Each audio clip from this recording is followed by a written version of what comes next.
My name is Clara Vance, and before you hear how I stripped my family of every single cent they possessed, I want to ask, where in the world are you watching this from tonight?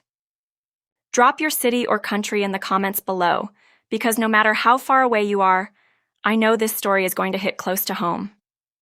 And if you haven't already, please hit that subscribe button and turn on the notification bell so you never miss an update on how this ultimate act of justice unfolds.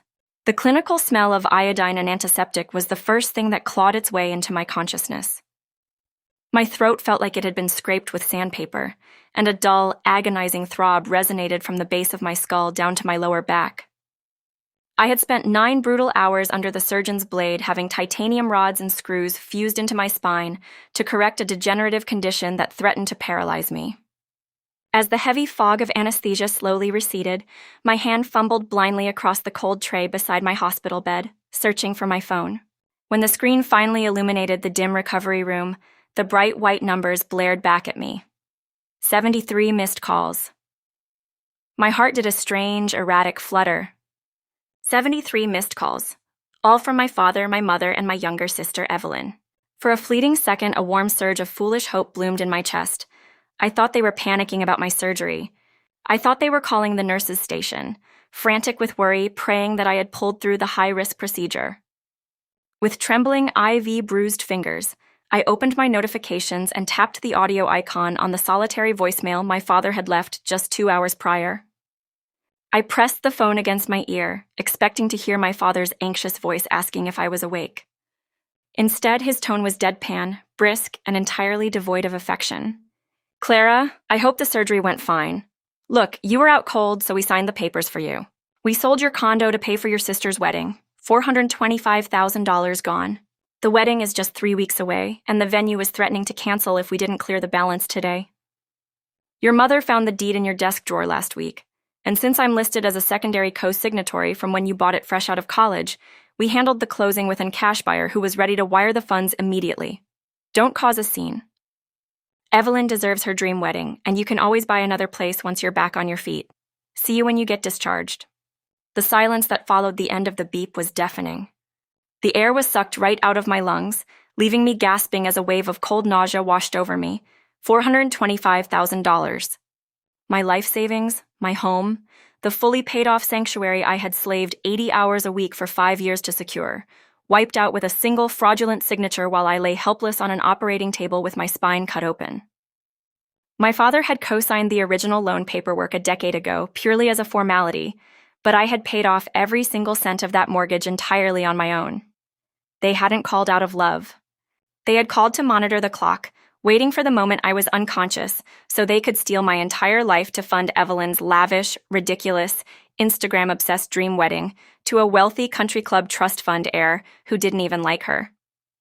Evelyn had always been the golden child. Growing up, my achievements were treated like quiet obligations, while her barest efforts were celebrated with parades. When I graduated at the top of my class, they skipped the ceremony to attend Evelyn's cheerleading competition. When I bought my condo, my mother scoffed and called it a stepping stone, while Evelyn was handed a brand new luxury vehicle for simply turning 21. But this went beyond favoritism. This was grand larceny, betrayal, and absolute financial destruction. I sat up in the hospital bed, a blinding flash of agony searing through my freshly sutured back. Tears of sheer fury stung my eyes, but I forced myself to breathe through the pain. I could barely stand, my legs shaking like weak saplings under the weight of my newly fused spine, but I swung my feet over the edge of the mattress. The world spun violently around me, yet a cold, razor-sharp clarity began to settle in my mind. Crying wouldn't get my money back. Yelling at my father on the phone would only give them time to hide the paper trail or lawyer up. They thought I was the weak, quiet elder daughter who would swallow her pain for the sake of family harmony. They thought my physical state rendered me powerless. They were dead wrong. I reached for my phone with steady hands, cleared the tightness from my throat, and bypassed my family's contact numbers entirely. Instead, I dialed a direct line I knew by heart, a number belonging to a man named Arthur Vance, my paternal uncle. Arthur was a ruthless, brilliant corporate defense attorney and real estate litigator who had been bitterly estranged from my father for over 15 years over a similar, albeit smaller, inheritance fraud my father had pulled on him. Arthur was the black sheep of the family, the man nobody mentioned at dinner parties because he didn't tolerate disrespect, deceit, or my father's narcissistic manipulation. The phone rang 3 times before a sharp, deep voice answered. Arthur speaking. Uncle Arthur, I said, my voice rasping but laced with pure steel. It's Clara. I'm currently sitting in a recovery room at St. Jude's following a 9-hour spinal reconstruction. An hour ago, Dad used an outdated co-signature to forge my authorization, sell my paid-off condo for $425,000 cash, and funnel every penny into Evelyn's wedding account. I need you. There was a long, heavy pause on the line. I heard the faint rustle of papers, followed by the distinct sound of Arthur setting down his pen. When he spoke again, his tone was terrifyingly calm. Tell me you have that voicemail saved, Clara. I do, I replied, leaning against the bedside tray to suppress a sharp spasm in my lumbar. And I have every bank statement proving I paid off the mortgage independently. Good, Arthur whispered, a dark, lethal satisfaction echoing in his voice. Do not text them back. Do not call them. Lie down, let the nurses tend to your back, and let me go to work. By tomorrow morning, they will realize they didn't just steal from the wrong daughter, they invited a war they cannot survive. By the next morning, the heavy narcotics the nurses injected into my IV had dulled the physical fire in my back, but my mind was operating with terrifying precision. He simply pulled up a chair, pulled out a stack of pristine legal documents, and set them on my tray table. They played right into our hands, Clara, Arthur said, his eyes glinting behind his frameless glasses. Your father's arrogance was his downfall. Because he acted as a secondary co-signatory on your original purchase, he assumed he had full authority to execute an emergency power of attorney clause. But he overlooked 2 critical things. First, the mortgage was officially satisfied and discharged 3 years ago, meaning his co-signatory status legally expired when the bank removed their lien. Second, the cash buyer he rushed the transaction through happens to be an investment group that relies on clean titles. What your father did wasn't just civil fraud, it was a federal financial crime. Arthur leaned in close, tapping a red pen against the top document. I spent the entire night filing emergency injunctions. First, I placed a lis pendens on the condo property, effectively freezing the transaction and locking the $425,000 in an escrow hold before the buyer could finalize the deed transfer. Second, because your father transferred those stolen funds directly into your sister's wedding planning trust account, I filed an emergency court order freezing every bank account tied to that trust, as well as your father and mother's primary checking and savings accounts. I stared at the paperwork, a slow, cold smile spreading across my face, despite the throbbing ache in my spine. So Evelyn can't pay the vendors? Evelyn can't even buy a cup of coffee, Arthur corrected crisply. And it gets better. Since your father used an electronic signature service while you were under deep anesthesia, I've already forwarded your surgical log, anesthesia records, and hospital entry timestamps to the state prosecutor's office. They have opened an active felony grand larceny investigation against your father and mother. They think they're planning a lavish party in 3 weeks, Clara. But as of 8 minutes ago, they are completely broke, legally paralyzed, and facing potential prison time. Right on cue, my phone began to vibrate violently on the tray table. The screen flashed with my father's picture. I looked up at Arthur, who simply nodded once. I swiped the screen to answer and put it on speakerphone. Clara, what in God's name is going on? My father screamed, his voice cracking with a hysterical edge I had never heard before. I just went to pay the final deposit for the country club ballroom and my card was declined. Then I checked the bank app and our entire joint account is frozen. Evelyn is in tears. The caterer is threatening to drop us. Did you do something to the bank? Hello, Dad, I said, my voice dead, smooth, and utterly unbothered. I see you got my gentle reminder. Are you insane? My mother's voice shrieked in the background, grabbing the phone from my father. Your sister is sitting on the floor hysterical. Her dress fitting is in 2 hours, and we can't even pay the designer. You ruin everything, Clara. You've always been jealous of Evelyn. Unfreeze that money right now, or so help me.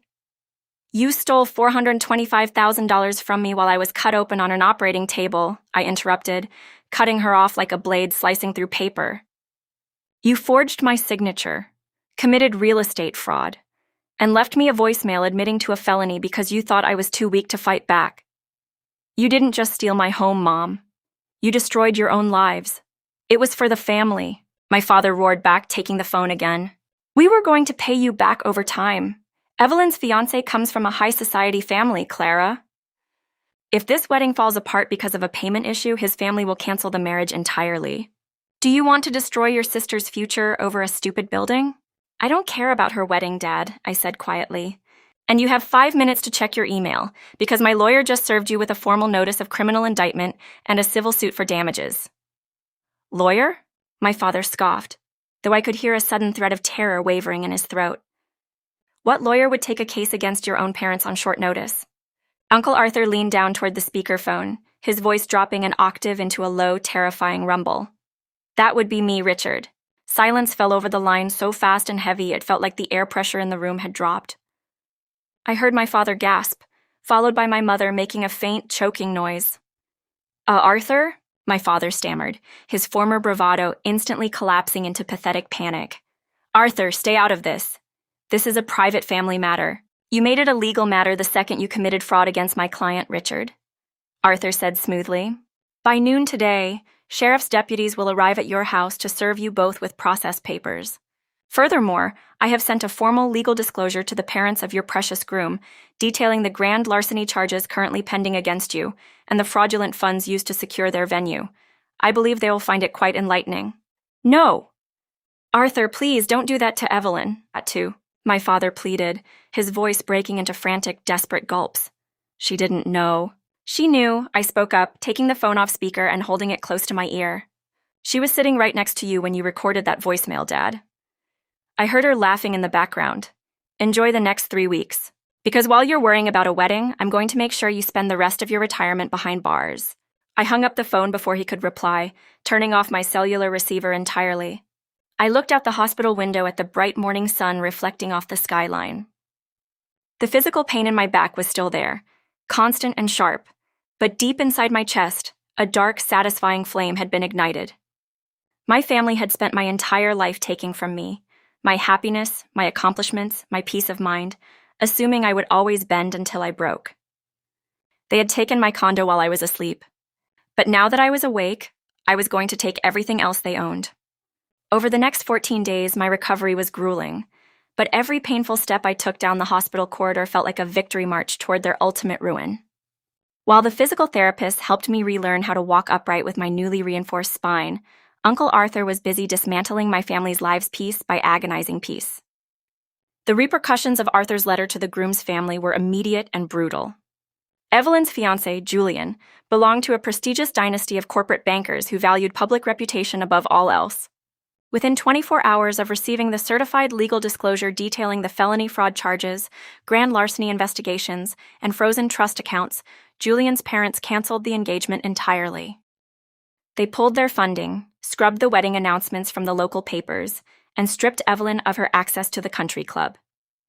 Julian didn't even have the courage to tell her in person. He broke off the 3-year relationship via a brief, cold text message before blocking her on every platform. My mother called my phone hundreds of times from borrowed numbers, leaving hysterical, sobbing messages begging me to call off Arthur. She claimed Evelyn was locked in her bedroom threatening to hurt herself, that my father had suffered a panic attack so severe he ended up in the urgent care clinic, and that their neighbors were starting to notice the police cars occasionally parked outside their driveway. I listened to those voicemails with a cold, unyielding silence, deleting each one the moment it ended. They wanted mercy, but they had offered me none while I lay unconscious under an operating spotlight. On the morning of my discharge from the hospital, exactly 3 days before the date the wedding was originally scheduled to take place, Arthur picked me up in his sedan. I walked out of the hospital sliding doors on my own 2 feet, clutching a cane for support, but standing taller than I ever had in my life. The final hammer is about to fall, Arthur told me as he navigated the morning traffic. The cash buyer formally backed out of the condo deal after the Ellis pendants was filed, and the court officially cleared your deed. The escrow funds have been released back to you, and your home is completely secure. But we aren't finished.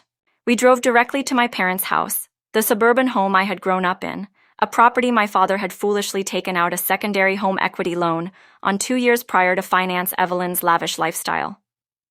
As Arthur pulled up to the curb, I saw 2 county sheriff vehicles idling in front of the manicured lawn.